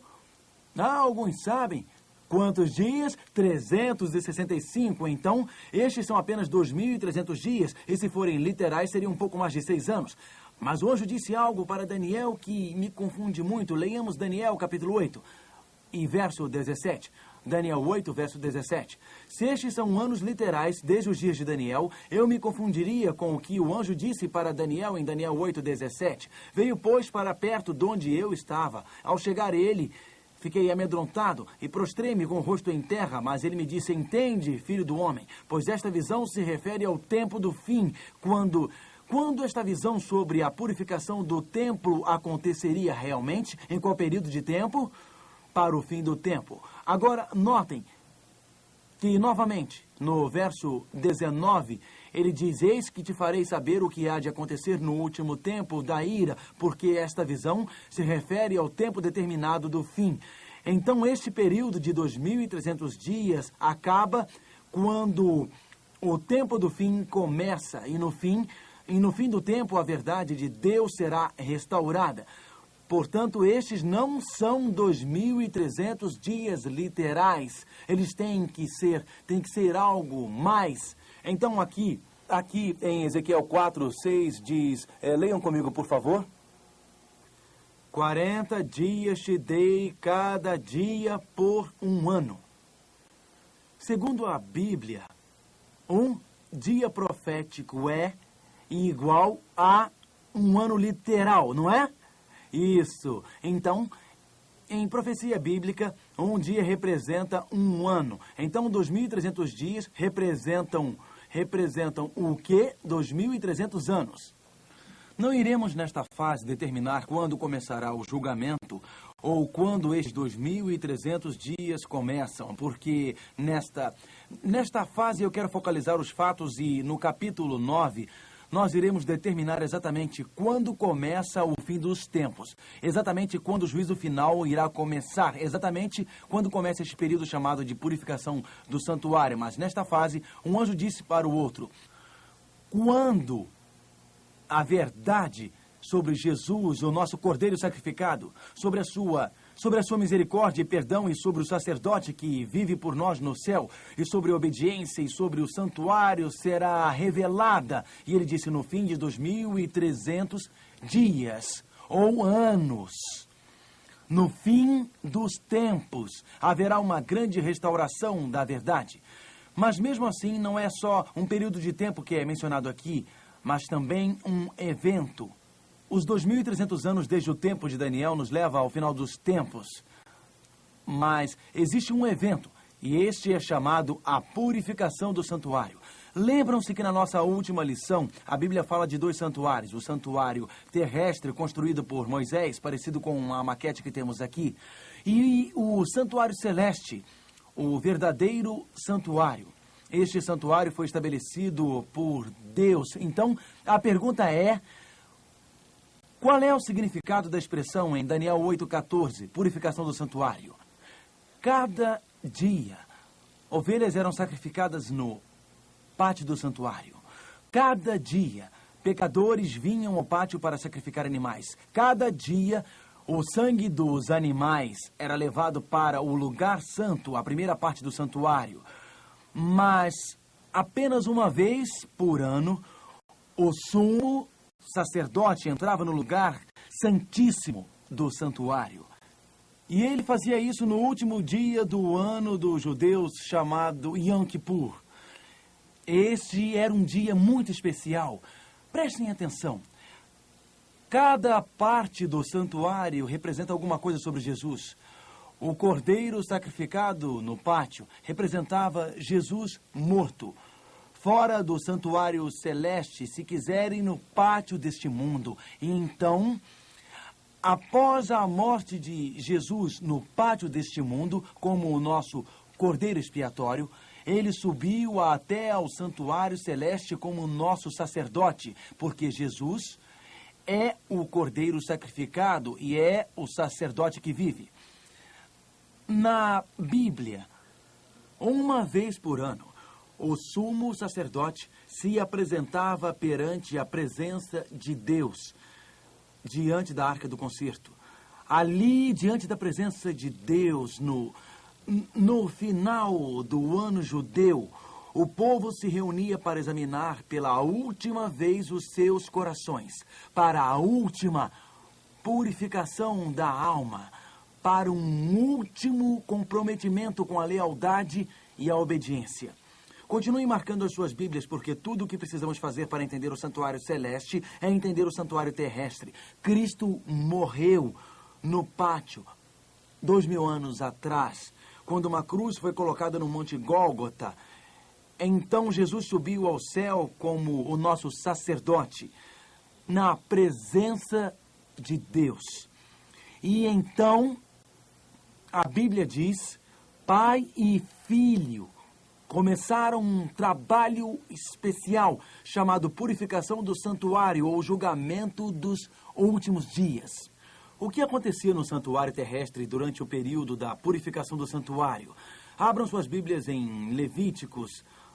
Nós iremos ler o livro de Levíticos, começando com Levíticos capítulo 16.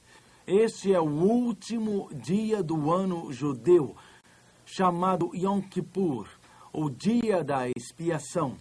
Levíticos capítulo 23. Leremos o verso 30. Aliás, Levítico 16, verso 30. Levítico 16, verso 30. Leremos o verso 23 logo. Levíticos 16, verso 30. Porque naquele dia se fará expiação por vós para purificar-vos, e sereis purificados de todos os vossos pecados perante o Senhor. Este era o último dia do ano judeu. Este era um dia especial, o dia do juízo. Vejamos Levíticos capítulo 23. Todo o povo de Israel era chamado perante Deus. Todo o povo de Israel era chamado para examinar seus corações perante Deus. Todo o povo de Israel era chamado a apresentar-se limpo perante Deus. Notem Levíticos 23, verso 29. Começando com o verso 28 e daí o 29, Levítico 23, 28 e 29. Nesse mesmo dia nenhuma obra fareis, porque é o dia da expiação. E o que significa expiação? Bom, esta palavra significa com Deus. São três palavras que significam reconciliação do homem com Deus. Então preste atenção. A cada dia, pecadores vinham oferecer sacrifício, simbolizando o perdão de seus pecados. A cada dia, o sacerdote entrava no santuário, levando o sangue do cordeiro, e ele entrava representando a pessoa. Sim, os seus pecados eram perdoados. A cada dia as pessoas vinham desencorajadas e deprimidas por sua culpa, mas iam embora, sentindo-se livres, tranquilas, felizes e perdoadas. Uma vez por ano, o sumo sacerdote entrava no santuário e se apresentava perante o lugar santíssimo. Enquanto ele se apresentava perante a arca do concerto, todo o povo estava reunido ao redor do santuário, e eles vinham de suas tendas e reuniam-se ao redor do santuário e se ajoelhavam e oravam dizendo: ó Senhor, nós te amamos e queremos ser perdoados pelos nossos pecados, queremos ser completamente obedientes a Ti, queremos ser um com Deus, o que quer que seja que o Senhor nos peça, nós queremos ser completamente obedientes a Ti. Nós queremos fazer o que Tu quiseres, Senhor. Nós queremos Te agradar, qualquer caminho que o Senhor nos mostre, queremos ser obedientes. Jesus disse: no fim dos tempos, após 2.300 dias, o santuário será purificado. Em algum momento durante o tempo do fim, algum momento antes que estes 2.300 dias terminem, uma expiação iniciar-se-á quando o tempo do fim começar, quando o juízo final começar. Mas em algum momento, quando o julgamento começar, no final dos tempos, Deus fará um último apelo aos homens e mulheres para irem a Ele e provarem a sua misericórdia. Um apelo para homens e mulheres provarem a sua graça, para homens e mulheres abrirem seus corações para Ele, porque Cristo será exaltado perante todo o mundo como Salvador do mundo novamente. A luz irá alcançar os confins da terra. Jesus Cristo será exaltado sobre todas as ideologias, sobre todas as tradições, sobre todas as religiões. Cristo será exaltado novamente como cordeiro sacrificado, sob a luz da purificação do santuário, sob a luz do juízo final, sob a luz da última exaltação de Cristo. Cristo será exaltado como sumo sacerdote, aquele que nos conhece, aquele que nos entende, aquele que conhece todas as nossas preocupações e males, o sacerdote que representava o povo. E antes do fim dos tempos, Cristo será representado como sumo sacerdote que nos conhece, que nos entende, que conhece os nossos desânimos, os nossos desejos, solidões e depressões. Este Cristo será visto diante do trono de Deus, nos representando. Seu nome está no coração. Seu nome está em sua mente. O seu nome está diante do trono de Deus com o seu sumo sacerdote. O sumo sacerdote judeu representava o povo. Cristo, o nosso sumo sacerdote, nos representa. Mas nos últimos dias, o santuário seria purificado. Toda a poluição religiosa produzida pelos homens seria completamente destruída. Todos os erros feitos por homens seriam descobertos. As falsidades ensinadas por professores religiosos seriam descobertas e banidas do santuário celeste. Nos últimos dias se ouviria o último apelo de Deus para realmente serem obedientes. O apelo do santuário, o apelo de Daniel, é o apelo de Jesus como nosso sacerdote, para amá-lo, para obedecê-lo, para servi-lo e para darmos nossas vidas a Ele. É o chamado de Jesus, o nosso Salvador, para os nossos corações.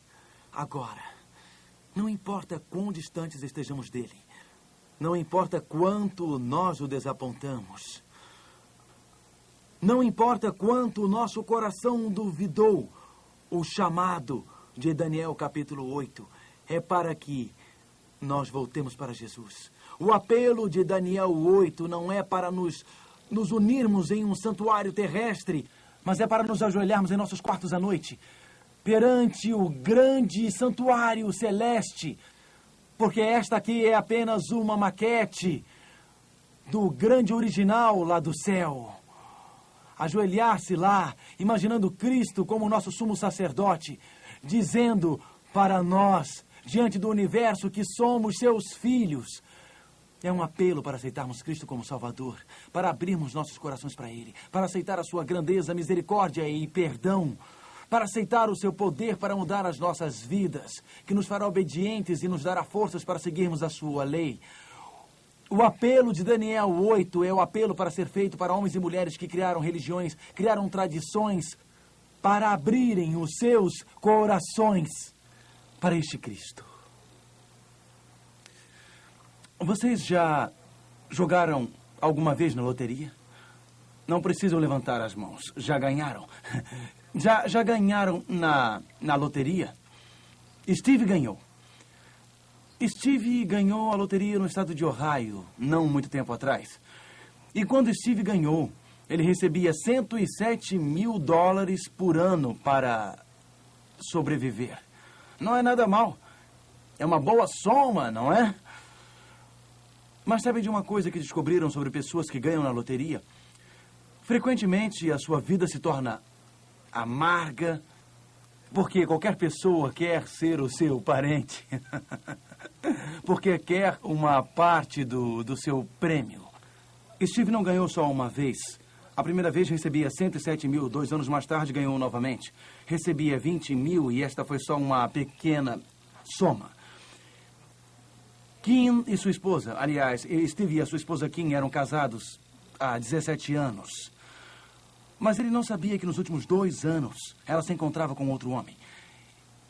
E ela queria o divórcio, mas ela queria descobrir como conseguir os 107 mil por ano, porque ela não queria divorciar-se de Steve e perder todo aquele dinheiro. Ela não queria a Steve, mas queria o seu dinheiro. Então ela decidiu contratar um assassino por $500 para matar o seu marido. E assim ela conseguiu o dinheiro. Ela estava ao telefone com o seu, eu ia dizer amante, mas com o assim chamado amante, contando sobre o seu plano de contratar um homem por $500 para matar o seu marido.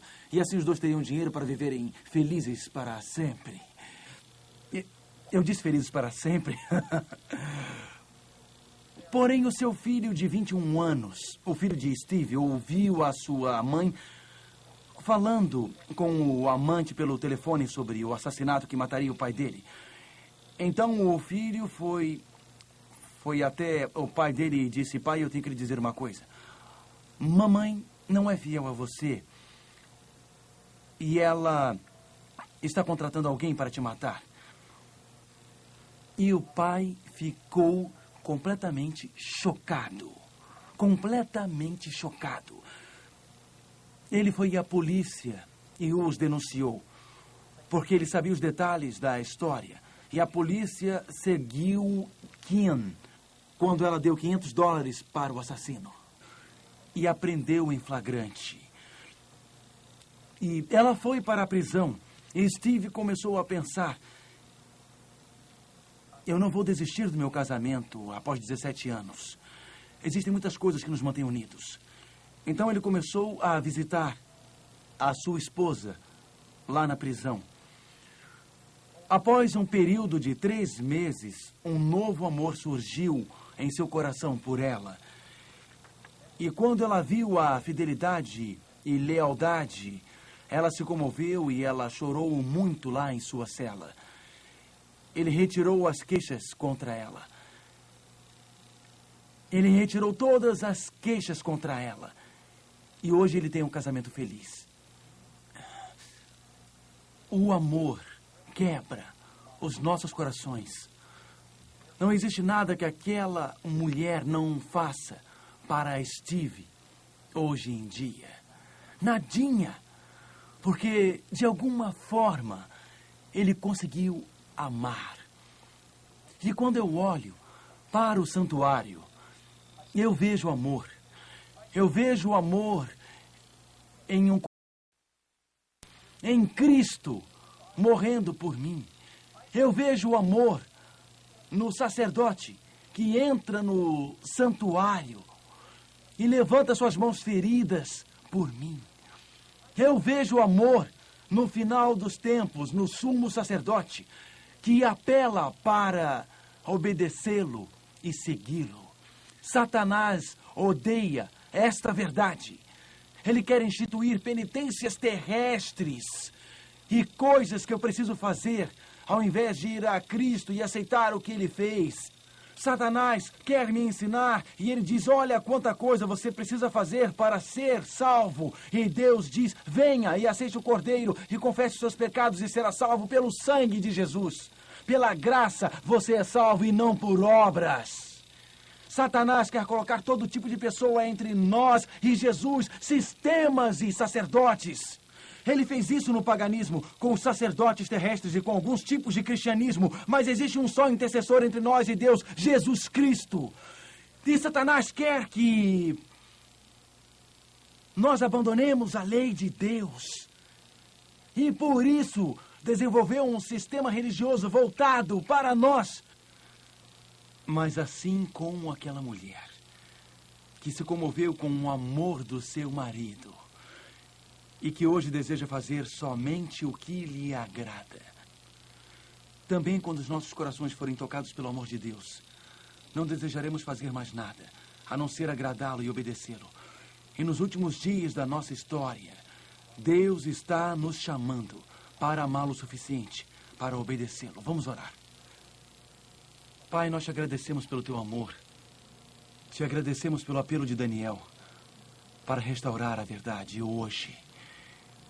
E para amar-te nestes últimos dias, para obedecer-te, para viver por ti para sempre.